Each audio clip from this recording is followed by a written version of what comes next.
오늘 요엘서 3장 말씀 통해서 의인과 악인의 결국이라는 제목으로 같이 이제 은혜 나누겠습니다. 요엘서 주제는 여호와의 날이라고 했습니다. 여호와의 날은 하나님이 간섭하시는 날입니다. 이날에는 의로운 자들이 기뻐 춤을 출 것이고 악인들이 심판을 받고 큰 고통을 당하게 될 것입니다. 우리가 경찰관들을 바라볼 때요, 죄 없이 사는 사람은 마음이 든든하죠. 밤길에 골목길을 가는데 경찰관을 만날 때 든든합니다. 근데 반대로 범죄자들은 경찰관들을 만날 때 굉장히 두려움을 느끼게 될 것이고요, 도망가게 될 것입니다. 이 여호와의 날은 이와 같습니다. 하나님을 사랑하고 하나님의 말씀대로 사는 사람에게는 이 여호와의 날이 기쁨과 축복의 날이 될 것이지만 하나님의 말씀을 어기고 불순종하고 죄를 짓고 사는 자에게 여호와의 날은 심판의 날이에요. 굉장히 두려운 날입니다. 자, 오늘 여기 1절의 말씀을 보면 그날로 시작을 합니다. 또 18절도 보면 그날에 이렇게 시작이 되는데 여기서 그날이라고 하는 것은 바로 여호와의 날을 말하는 것입니다. 여호와의 날이 닥치면 어떻게 된다고 말씀합니까? 하나님의 백성들을 힘들게 했던 민족들을 심판하시겠다고 말씀하십니다. 자, 2절 말씀. 내가 만국을 모아데리고 여호사밧 골짜기에 내려가서 내 백성 곧 내 기업인 이스라엘을 위하여 거기에서 그들을 심문하리니 이는 그들이 이스라엘을 나라들 가운데에 흩어버리고 나의 땅을 나누었음이며 또 그날에 하나님을 사랑하고 하나님을 믿고 의지하고 순종하는 자에게는 산마다 새 포도주가 넘쳐 흐르게 할 것이고 언덕마다 젖이 흐르게 할 것이고 유다 계곡마다 물이 가득 차고 주의 성전에서 샘물이 흘러나와 시딤 골짜기에 물을 데워줄 것이라. 그렇게 말씀하고 있습니다. 자, 18절입니다. 그날에 산들이 단 포도주를 떨어뜨릴 것이며 작은 산들이 젖을 흘릴 것이며 유다 모든 시내가 물을 흘릴 것이며 여호와의 성전에서 샘이 흘러나와서 시딤 골짜기에 되리라. 우리가 보통 이제 가나안을 젖과 꿀이 흐르는 곳이라고 그렇게 이야기를 하는데 이것은 가나안은 풍요와 번영 그리고 기름짐의 상징입니다. 가나안에 거하는 자. 이스라엘 백성들이 애굽에서 나와서 이제 가나안 땅을 향해 가는 것이죠. 이 가나안 땅에 거하는 자, 가나안 땅에 사는 자는 무엇을 심든지 30배, 60배, 100배의 결실이 있게 될 것이고 풍요와 번영과 기름짐과 풍성함이 있게 될 것이라고 하는 말씀입니다. 하나님을 믿고 죄를 회개하며 순종하는 자에게는 하나님의 영육의 축복이 있습니다. 먼저는 영적인 축복이 있죠. 유다 계곡마다 물이 가득 차고 주의 성전에서 샘물이 흘러나와 시딤 골짜기에 물을 데워줄 것이라 그랬습니다. 성경의 샘물이라고 하는 것은 은혜를 상징하는 것입니다. 하나님으로부터 내리는 은혜.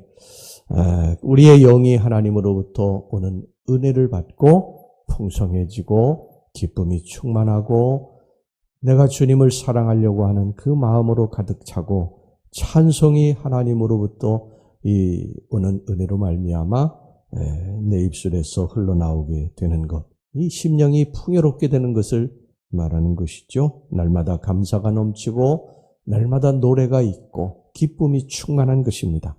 그 다음에 이제 육적인 축복인데요. 오늘 여기 성경에 보면 경제적 번영 또 자손 만대로 복을 얻는 축복 이것을 얻게 된다는 거예요. 자, 20절 유다는 영원히 예루살렘은 대대로 있으리로다. 의로운 자 하나님의 말씀에 순종하고 하나님을 붙들고 사는 자에게는 하나님이 길을 열어주시고 복을 주시고 도와주신다는 것입니다. 이 경제적으로 풍요로움을 주신다는 거예요. 하나님 믿는 백성들은 결코 걸식함이 없다고 성경이 말씀을 했습니다. 하나님은 당신을 잘 믿는 백성들을 높여주시고 복 주시겠다고 분명히 약속하셨고요. 하나님은 그 약속을 지키실 줄로 믿습니다. 당대뿐만 아니라 자손들에게도 하나님이 복을 주신다고 약속하셨어요. 시편 115편 12절 13절 말씀 여호와께서 우리를 생각하사 복을 주시되 이스라엘 집에도 복을 주시고 아론의 집에도 복을 주시며 높은 사람이나 낮은 사람을 막론하고 여호와를 경외하는 자들에게 복을 주시리로다. 여러분 이것을 믿으시고 하나님의 말씀에 순종하고 죄를 회개하며 하나님을 의지하는 백성으로 사시기를 바랍니다. 그런데 여기 보면 반대로 하나님의 말씀에 불순종하고 죄에 거하며 사는 자에게는 무엇이 기다리고 있는가 보시기 바랍니다. 자, 19절 말씀입니다. 애굽은 황무지가 되고 에돔은 황무한 들이 되리니. 당시에 애굽은 세계 최강의 나라지요. 제국입니다. 도저히 무너질 것 같지 않은 엄청난 부와 권세, 군사력, 이것을 다 갖춘 나라예요. 에돔도 마찬가지입니다. 이 에돔이라고 하는 지역이요, 산꼭대기 바위산 틈에 있어요. 그래서 적들이 이 에돔을 공격하면 거의 패배하게 됩니다. 에돔이라고 하는 나라는 이 붉은 이 바위로다가 둘러쳐져 있는 아주 천연 요새입니다. 그런데 그들이 무너져서 황무지가 되고 황무한 들이 되리라고 그렇게 이야기를 합니다. 나는 만세반석이라고 결코 무너지지 않을 것이라고 했던 애굽의 대제국 또 에돔, 우린 천연적인 그러한 요새로 흔들리지 않을 것이다. 결코 패배하지 않을 것이라. 만세반석이다. 이렇게 얘기했던 에돔. 이 에돔 제국도 에돔도 결국은 무너져서 이름조차 없어져 버리고 말았습니다.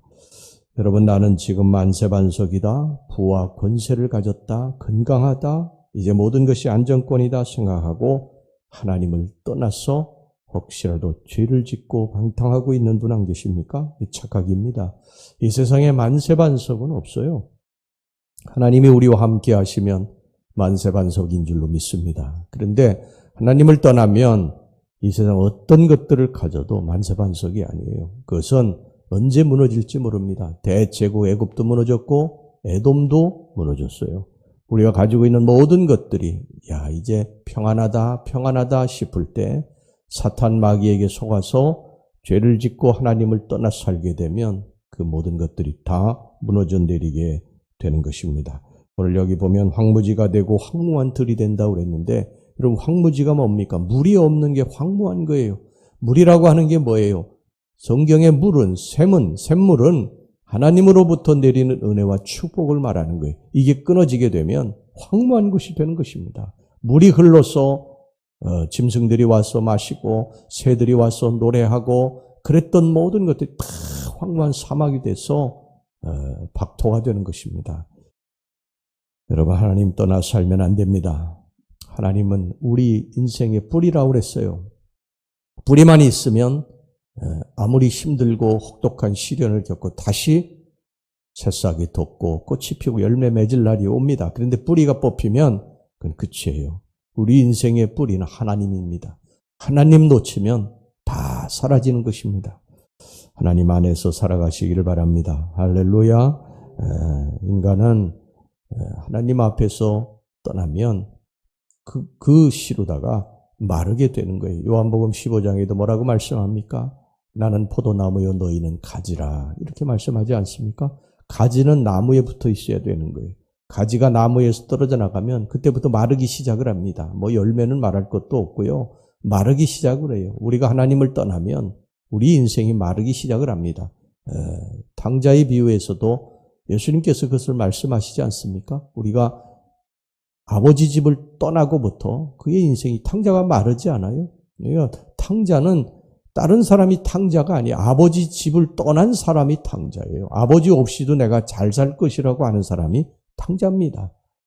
저와 여러분들이 탕자가 되지 않기를 바랍니다. 아버지 안에서 아버지가 주는 복을 누리고 아버지의 뿌리 안에 있어야 우리가 다시 소생하게 될 줄로 믿습니다.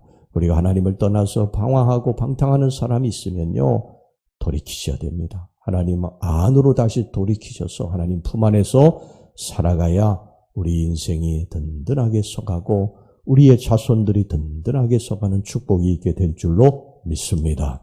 기도하겠습니다. 하나님 아버지, 오늘 요엘서의 주제 여호와의 날입니다. 의인과 악인, 하나님을 잘 섬기는 백성과 하나님을 떠난 백성들의 결국이 어떻게 되는 것인가 하는 것을 우리들에게 말씀하고 있습니다. 하나님 품 안에 살게 해 주옵소서. 하나님을 떠나서 살지 않고 하나님 품 안에서 하나님이 주시는 분복을 누리고 하나님의 샘물 안에서 살게 해 주시옵소서.